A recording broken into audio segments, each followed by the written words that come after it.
आप देख रहे हैं न्यूज नंबर 1 चैनल मालेगांव।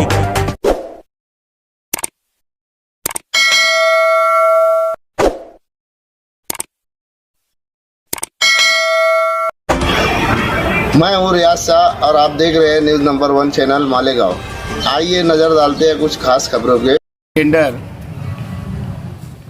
शुक्रवार को नया टेंडर है। जुम्मे के दिन 4 बजे स्टैंडिंग की मीटिंग है। इसके अंदर मंजूर होने के बाद में उसका थोड़ा वर्क ऑर्डर हो जाएगा और उसके साथ साथ कुसम्बर रोड यानी शहीद अब्दुल हमीद रोड का भी 7 करोड़ का है और ये अगला टेंडर आगर रोड का 10 करोड़ का है।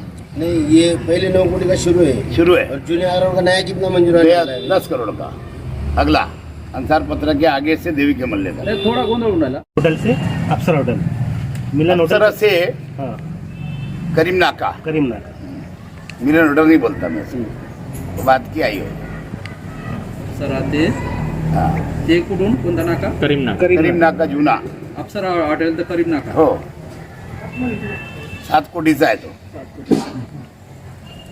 ते आता अजंटा इश्यू झाला यानी अजंटा अभी निकल गया है और जुम्मे के दिन 4 बजे वो स्टैंडिंग में मंजूर हो जाएगा।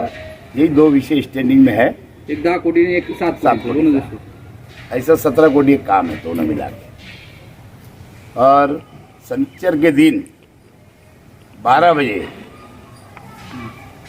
राज्यों के कैबिनेट मंत्री दादा भुसे जी उनके हाथों और महापौर के हाथों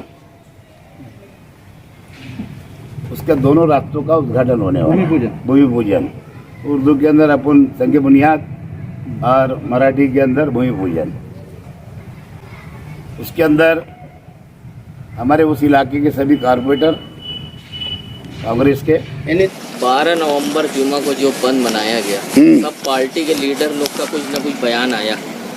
आप इस बारे में क्या बयान देंगे या क्या कहेंगे? मैंने तो कोई बयान ही नहीं दिया था। नहीं तो क्या है बोलेंगे जो जैसे फतराव। पहली बात तो त्रिपुरा के वजह से त्रिपुरा में क्या हुआ मैं पूरी तरह से नहीं जानता हूँ, लेकिन क्योंकि मैं कलमा गो हूँ, अल्लाह का और अल्लाह के रसूल का मानने वाला हूँ और अल्लाह के रसूल के ताल्लुक़ से अगर कोई गुस्ताखी की गई और उसके ताल्लुक़ से अगर रज़ा एकेडमी की ओर से अगर शहर को एक निषेध के तौर के ऊपर है ना, विरोध के तौर के ऊपर बंद अगर पुकारा गया तो सिर्फ बंद का ऐलान था मालेगांव शहर में।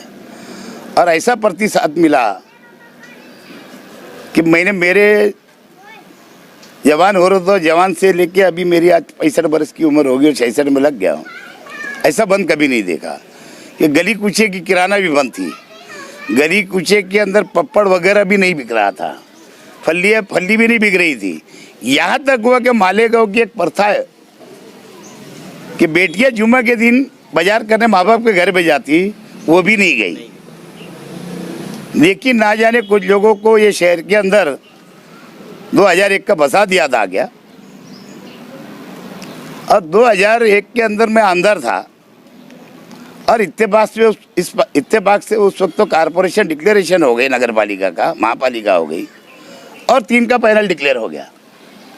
उसको ध्यान में रखते हुए कुछ लोगों ने ये सोचा, उस वक्त तो मेरे सामने न्यायालय में साहब इलेक्शन आ रहे थे और उस वक्त तो उनको एक सहानुभूति वो मिली, 2001 की सहानुभूति मिली फसाद की और ये लोगों को उस टाइम उनको 35 सीट मिल गई थी, कांग्रेस को 9 सीट मिली थी और उसके ध्यान में रखते हुए एक अमन तरीके से शहर बंद हुआ।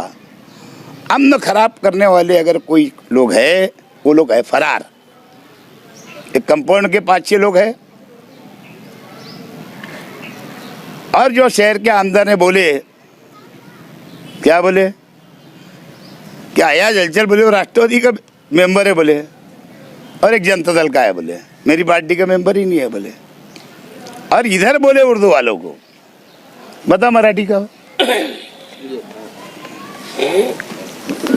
ये शायद मराठी मीडिया को कुछ बोले और देखो ये आमदार ने राष्ट्रवादी के ये मेंबर ने लिया है क्या नहीं क्या राष्ट्रवादी के मेंबर ने कॉर्नर मीटिंग ली थी, उसकी वजह से हुआ है। सुनो ना, लेकिन राष्ट्रवादी के उनके मेंबर है का एक भी लेकिन उन्होंने क्या बोला है कि रजा एकेडमी में वही बोला है ना इसमें, बताओ। रजा एकेडमी के लोगों ने दंगल गड़ा, ये बोले ये मराठी में बोलता है, मराठी इलेक्ट्रॉनिक मीडिया वालों को, है ना, उर्दू मीडिया वालों को क्या बोलता है अलग। गवर्नमेंट में जाता है बेटा बाप 10 करोड़ रुपये मांगता है अजीत दादा से और बोलता है कि जो मजहबी लोग के ऊपर केस बनाया गया उनका केस वापस लिया जाए, इधर आके झूठ बोलता है। वहाँ मांगता है 10 करोड़ और इधर आके झूठ बोलता है कि मैंने ऐसे डिमांड किया, और बाप और बेटे जाते हैं।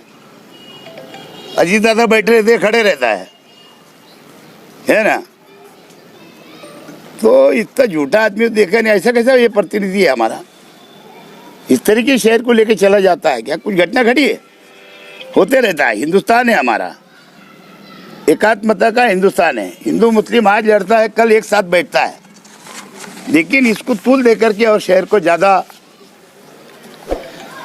आग के इसमें डालो, गलत दिशा बताने का। ये भी कहीं पीछे नहीं थे, लेकिन मैदान छोड़ के भाग गए पहले से कि साला कुछ तो भी होने वाला है, इनको समझता था, इसके लिए पिक्चर में नहीं आए। लेकिन जिन्होंने किया वो सामने है। गरीब बच्चे, कारोबारी लोग, शरीफ लोग, इनको वर्गलाया गया और इनको वर्गला करके नुकसान उनको पहुंचा दिया गया। बेचारे वो बच्चे, उनके माँ बाप परेशान है, वो बच्चे परेशान हैं। अच्छे लोग कभी वो भी जज्बात में आके बोल दिए कोई बातें, और सब वो रिकॉर्ड में आने की वजह से पुलिस ने उनके ऊपर गुनाह दाखिल करी, और करवाने वाले फरार है, पुलिस को मिल नहीं रहे। इसमें भी कुछ बात है, समझने की बात है, समझना आपको है ऐसा क्यों है। और इन लोगों के ऊपर पीछे किडनैपिंग का गुनाह दाखिल हुआ था, इन लोगों के ऊपर वसूली का गुनाह दाखिल हुआ था 395। काश अगर उस वक्त तो पुलिस अगर उसको उठा करके गुनाह दाखिल करके जेल में डालती, 3 महीने अगर वो लोग बंद रहे थे, कंपाउंड के लोग और बिक्कू चौक के लोग, तो यकीनन उनकी हिम्मत आज नहीं बढ़ती।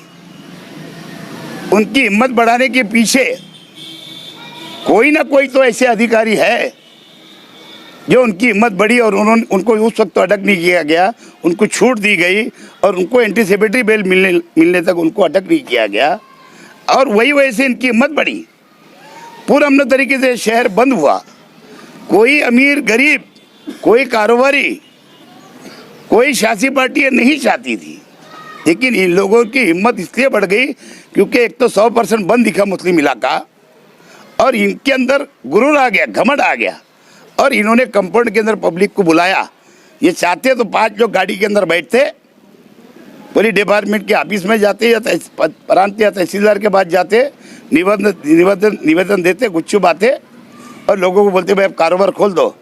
जुम्मा बाद फौरन जाते और कारोबार खोल दो बोल सकते थे, लेकिन क्योंकि इनकी नीयत खराब थी कंपाउंड वालों की, इनके साथ में एक जनता का फरार है ना, बंटी, क्या बंटी है क्या वो? बंटी, हाँ वो फरार है।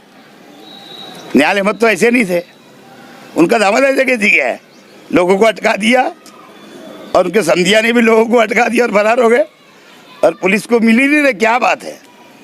कुछ और बात है क्या? जो पिछले हुआ वही बात अभी है क्या? कि भाई जाओ किधर ही फरार रहो, हम तुमको पकड़ेंगे नहीं, हम तुमको बम्बई आके ढूंढेंगे नहीं, हम तुमको यूपी आके ढूंढेंगे नहीं, हम तुमको अजमेर आके ढूंढेंगे नहीं, फिर ठंडा हो जाएगा, फिर हम सपोर्ट कर देंगे, फिर एंटीसिपेटरी बेल ले लेना। मुझे तो यही सब लगता है उसमें। और बाद में वो बेचारी बोलती कि सबको एक होना चाहिए, सबको एकजुट होना चाहिए। मेरी आँखी में उंगली गई तो बोले अब सबको एकजुट होना चाहिए, नहीं तो कभी हमारी आँखी में उंगली जाती तो बोले इनको तो पहले बंद करना चाहिए। क्या? अब सबको एक करो, करा दो, भाग जाओ और सबको एक करो। जो बंद के ऑर्गेनाइजर थे और जो हिमायत किए, वो बेचारे उनकी नेक नियत थी, तो ये भी रजा एकेडमी की तो ये भी नेक नियत थी, ये उनमें थे ना जो। हाँ तो मैं बोला ना गेहूं के साथ घूम रगड़े गए, उनको क्या, उनको उनकी नियत अच्छी थी ना, लेकिन उनको क्या मालूम थी कि मेरे साथ के जो 50 लोग हैं उनकी नियत खराब है साली, तो इसके लिए बेचारे पीछे गए। राष्ट्रवादी कांग्रेस पार्टी के कुछ लोग का नाम आ रहा है इसके अंदर जो, तो उस बारे में कुछ बोलेंगे? जज्बात में कुछ हमारे नौजवान कुसुम्बर रोड से आए थे ना, है ना, लेकिन उन्होंने पत्थर नहीं चलाए ना, है कैसा बोले बोले पुलिस हमको बतावे, लेकिन नारा लगा रहे थे थोड़ा सा। लगा सकते हैं ना, वो अब तो वर्गलाया गया ना, कंपनी बुलाया गया ना उनको, तो मैं बोला सब अटक आ गए ना उसमें, पार्टियां तो सब सपोर्ट में थी, जो मुस्लिम लीडरान थे, क्योंकि अल्लाह के रसूल को मानने वाले और अल्लाह को मानने वाले तो हमने कुछ सपोर्ट करे, लेकिन हमने वर्गलाया नहीं, हम जुलूस में गए नहीं, हमने जुलूस बुलाया नहीं, न राष्ट्रवादी ने न कांग्रेस ने। लेकिन एक बात और बोलूँगा यार, हमारी जो डीवाईएसपी मैडम है उनके साथ के बाकी पीआई लोग, बाकी और बहुत सारे पुलिस कर्मी जो है, उन्होंने उस दिन बहुत डेयरिंग किया, अच्छे ढंग से लोगों को समझाने की कोशिश की।